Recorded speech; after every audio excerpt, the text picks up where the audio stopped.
All right, everybody, and we are back with our second in-person interview today. Always fun when we get to have people sit down with us and chat on such a special day here at Marymount University.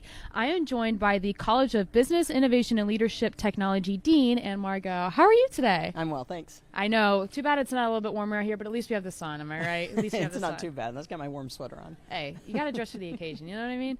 So you have been the Dean of BILT for almost a year. Tell me a little bit about what that's been like, kind of into the transition of, being a dean and being for the College of BILT, which is such a large college here at Marymount University.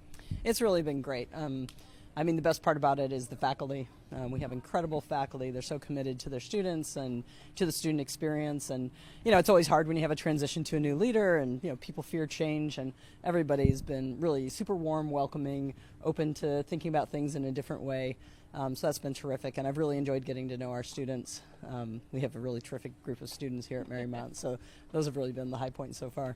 So what are some of the new things that have happened this year in BILT? Yeah, there's so many new things. You should ask my faculty this question, right, versus me.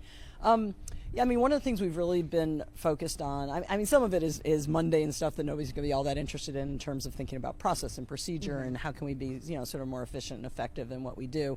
But a lot of our effort has been on really being engaged with the community, reaching out to business networks, trying to form partnerships. We've been developed, but all to the end of improving the student experience, right, and making for a strong student experience. So we've been working with a number of partners on building a co-op program, so that if students are working while they go to school, I worked at Taco Bell when I was in college, so there's no shame in working in fast food. But if you have the choice between working at Taco Bell or working at an accounting firm and you want to be an accountant, better that your part-time job while you go to school is working in accounting. So we've been working with some partners. Hopefully we'll be able to reveal a small portfolio of co-op partners coming up here soon.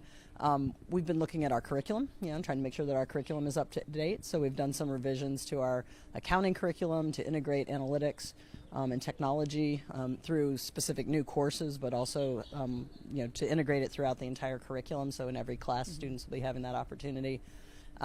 We have a very successful DBA program, a Doctorate of Business Administration in Business Intelligence, but we're about 3 years in. It was time to step back and tweak it a little, make some improvements, so we've been doing that. We have a really exciting new program that we started last summer with the DC Public School System. It's called DC Public Schools Persist, I believe is the name of their program, but we brought in a group of students from underserved schools in DC, and they took our Intro to AI course as part of our dual enrollment program in the morning, and then in the afternoon they had a Marymount student who was a mentor, and they did online internships, virtual internships. Okay.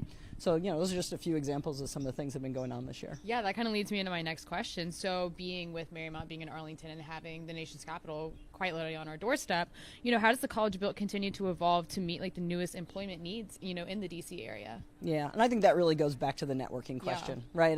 We have to make sure that we're connected to the business community here, to government, to nonprofits. So lots and lots of meetings, I call it eating for Marymount. Lots of breakfast meetings, lots of lunch meetings. We've had some connections, a new connection with Glenn Davidson at Deloitte, who's been really tremendous in getting us connected. I've had the opportunity to participate with Go Virginia Region 7, which is really focused in Virginia on workforce development in this region. And I was recently invited to be on their board for the council here, so that's going to be the opportunity to really be kind of in the mix and thinking about it. And it really is, being part of the Northern Virginia Tech Council, going to a lot of seminars, a lot of workshops, just opportunities to engage with business leaders in the technology field, in business, and design and art, right? Because we have a really unique college that we have those three things together in one college, and all of those industries look really different, right? And there are different things happening in them. Right. So a little bit ago, when we first kind of kicked off the stream today, we went over our exciting challenges for Giving Day, several of which are coming from the College of BILT. Okay. What is your pitch to all of your faculty, staff, and alumni? Now's your chance. You got to sell them. All right. Hey, well, my pitch to my faculty and staff I've already made, which is, if we're not invested in our college, how can we ask anybody else to invest? Yeah. Right. So we have to show that we're all in.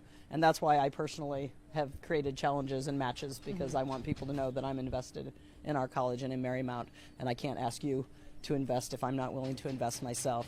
But I mean, the real answer is that these opportunities, so many of these opportunities that we have 2 students right now who are at the NCUR conference for undergraduate research in Pittsburgh presenting their work. We can't do this unless we have donors who are contributing, right, who are giving us those budget enhancing resources that allow us to go above and beyond teaching our classes and doing our basic research, but allow us to provide the co-curricular opportunities, study abroad. We're starting a student investment fund, a student managed investment fund, right? So those are the kinds of things that we're asking for support for, because they allow us to give students a really incredibly rich experience when they're here. Well, I want to thank you so much for joining us on this chilly but beautiful day of giving. We look forward to seeing what everybody can contribute to Day of Giving, and thank you so much for taking the time out of your day to sit down and chat with me today. Thanks. It was great to talk with you.